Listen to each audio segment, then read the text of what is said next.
Full pitch, there it goes. That's 4 more. 27,000 people and the commentators stand up. What a performance. Great hitting. The 1980s were a golden era for English cricket, and at the forefront of that success was Sir Ian Botham. From the Ashes to the Indians, from Lords to the SCG, Sir Ian Botham left an indelible mark on the cricket world. With 383 wickets and 5,416 runs in Test cricket, Sir Ian Botham is widely regarded as one of the greatest all-rounders in history. But how good was he actually? Oh, nuts out. Tom Willis stooping low, takes a good catch at mid-on, and the bouncers worked again for him. The prodigy, Ian Botham, was born in Heswall, Cheshire, to Herbert Leslie Botham and Violet Marie. His father had been in the Fleet Air Arm for 20 years spanning the Second World War, while his mother was a nurse. The family moved to Yeovil before Botham's 3rd birthday after his father got a job as a test engineer at Westland Helicopters. Ian was not just skillful, but also lucky. Both his parents played cricket. And I said no. And they said, who does? I said, well, my wife does. Who else do you expect to do it? My son actually changes them. Well, there's no problems there. His father took the field for Westland Sports Club, while his mother held the captaincy of a nursing services team at Sherborne. His background set a pace for him in the space of cricketing. Botham developed an eagerness for the game before he had started school. He would climb through the fence of the Yeovil Boys Grammar School to watch the pupils play cricket. At the tender age of 4, he surprisingly went home with a cricket ball and asked his mother if she knew how to hold a ball if she wanted to bowl a daisy cutter. While his mother was pulled back by how a young boy could be smart enough to ask such a question, she watched him demonstrate the grip and went away to practice while bowling it. Botham attended Milford Junior School in the town where his relationship with cricket kick-started. He played both cricket and football for the school's teams at the age of 9, 2 years earlier than most of his contemporaries. It's nice. I think it's nice that we've got that family environment. Yeah. It's nice, but sometimes people get spread around the world. Well, they're all very close. Playing against the older boys forced Botham to learn to hit the ball hard and improve to their standard. At the same age, he went to matches with his father, who played for Westland Sports Club, and if one of the teams were short, he would try to get a match. His father recalled that although he never got to bowl and rarely got to bat, he received praise for the standard of his fielding. He joined the boys' brigade, where he was open to more sporting opportunities. By the time he was 9, he had begun to hit local recreation grounds with his kit always ready, enthusiastic to play for any team that was short of players. By the age of 12, he had progressed. He was playing occasional matches for Yeovil Cricket Club's 2nd team. Alan Border is the new batsman. Ball make a difference. Oh, Border straight drives the very first delivery with it for 4. Botham went on to Buckler's Mead Comprehensive School in Yeovil, where he continued to do so well in sports and played for the school's cricket and football teams that he became captain of their under-16 cricket team when he was just 13. His performances for the school drew the attention of Somerset County Cricket Club's youth coach, Bill Andrews. Still 13, he scored 80 runs on debut for Somerset's under-15s side against Wiltshire. But the team captain, Phil Slocum, did not call on him to bowl as he considered him to be a specialist batsman. 2 years later, Botham had the golden opportunity to choose between football and cricket. Bert Head, manager of Crystal Palace, offered him apprentice forms with the First Division club. He already had a contract with Somerset, and after discussing the offer with his father, believing he was better at cricket, Ian chose the latter for his full-time career. In 1972, at the age of 16, Botham left school intent on playing cricket for Somerset, who retained his contract but felt he was too young to justify a full professional deal. So Botham joined the ground staff at Lords.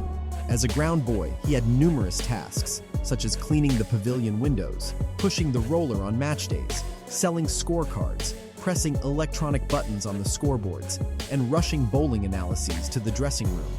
He also received coaching and the luxury of time in the practice nets, and was often the first to arrive and the last to leave the practice. Shot. That's 4 runs.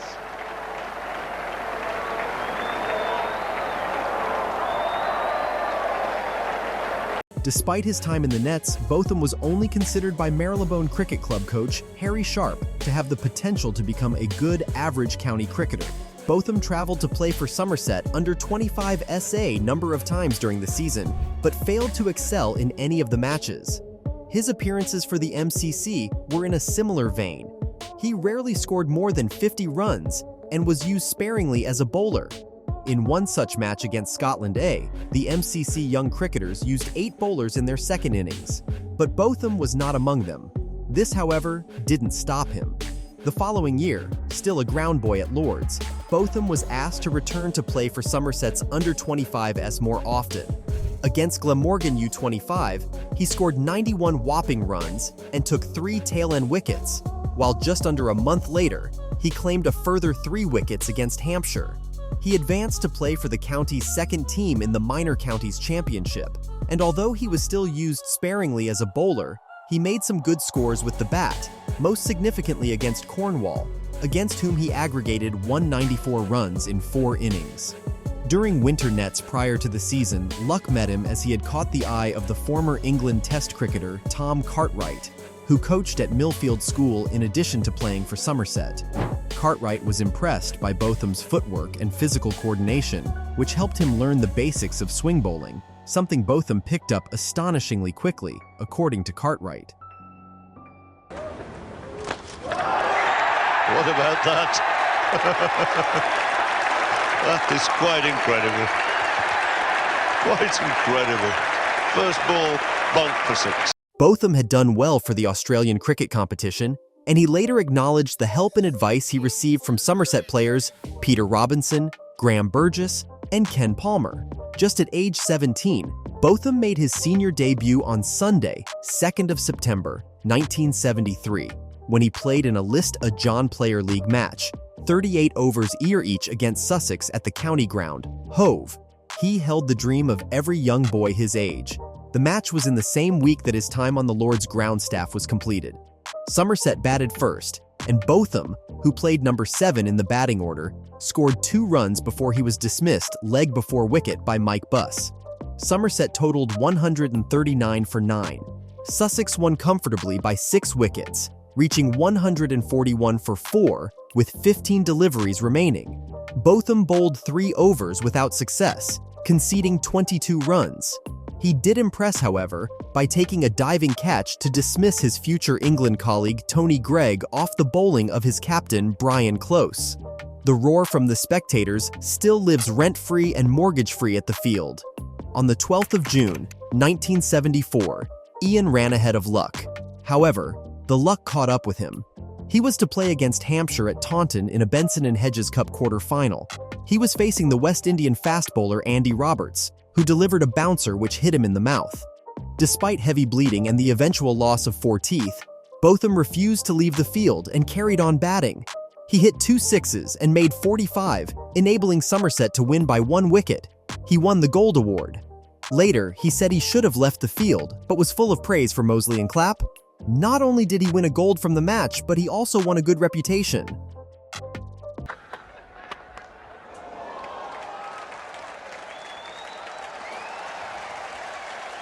When he hits them, they stay hit. Ian was one of the greatest all-rounders in the true sense of the word. He played football, golf, baseball, and rugby with proficiency and even tried his hand at cricket, scoring 5,200 runs at 33.54, picking up 383 wickets at 28.40, and taking 120 catches from 102 tests. The 383 wicket remained the world record for some time. The 120 catches remained an English record as well, until it was usurped by Andrew Strauss very recently.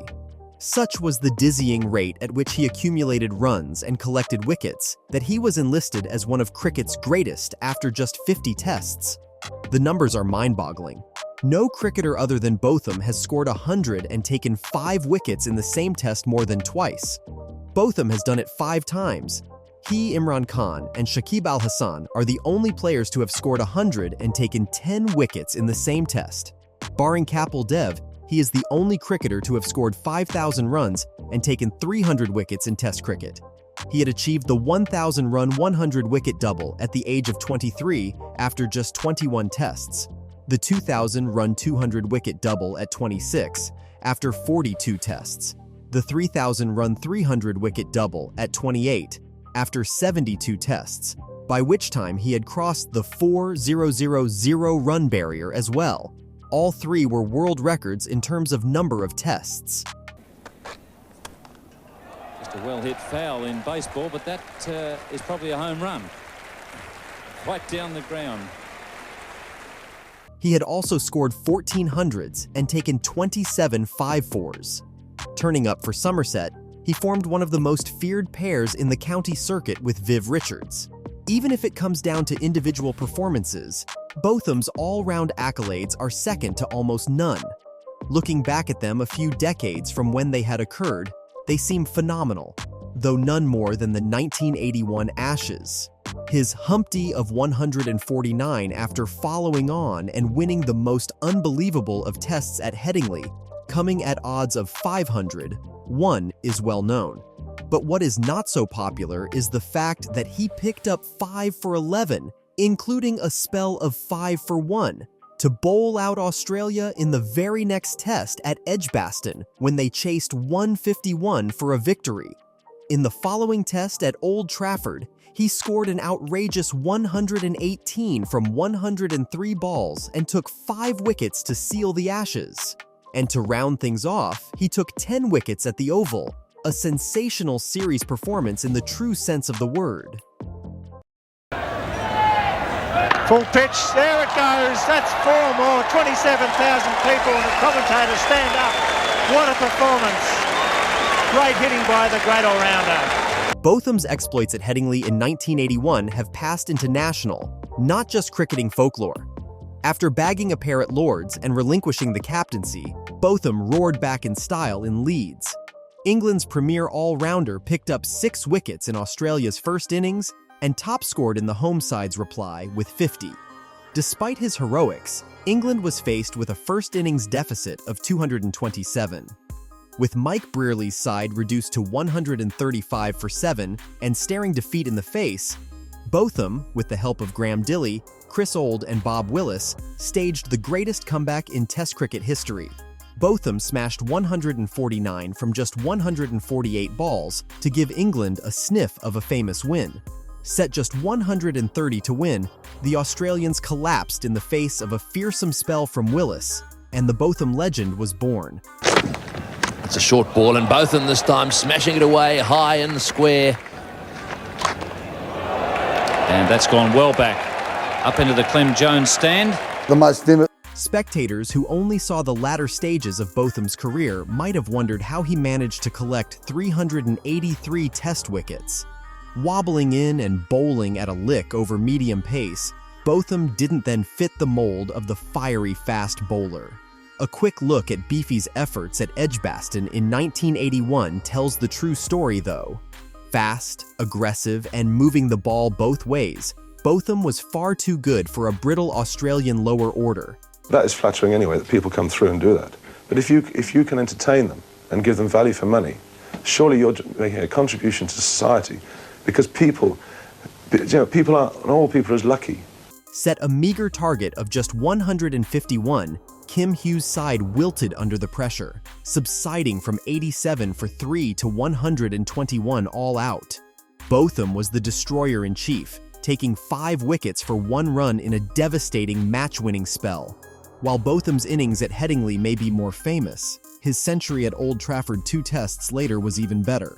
While there was an element of luck about his amazing effort in Leeds, there was nothing fluky on show in his Manchester demolition act. Botham destroyed an attack that included Ashes legends Dennis Lillee and Terry Alderman. Packed full of marvelous strokes, Botham took just 102 balls to score 118. His innings included 13 fours and 6 sixes, including 2 from Lillee that have to be seen to be believed. Despite valiant second-inning centuries from Alan Border and Graham Yallop, England won by 103 runs to secure the Ashes. For a team that supposedly couldn't bat, couldn't bowl, and couldn't field, England made a great start to their 1986-87 Ashes campaign. The tourist got off to a flyer in Brisbane thanks to a typically aggressive century from Botham. His 138 included a brutal assault on Merv Hughes, who went for 22 in an over. Mike Gatting's side went on to win at the Gabba by 7 wickets. They sealed the series in Melbourne, with Botham once again influential. Despite suffering from a rib injury, Botham picked up 5 first-innings wickets as England coasted home by an innings and 14 runs. Don't forget to like, subscribe, and turn on notifications so you don't miss out on our next cricket insights. See you in the next video. Bye for now.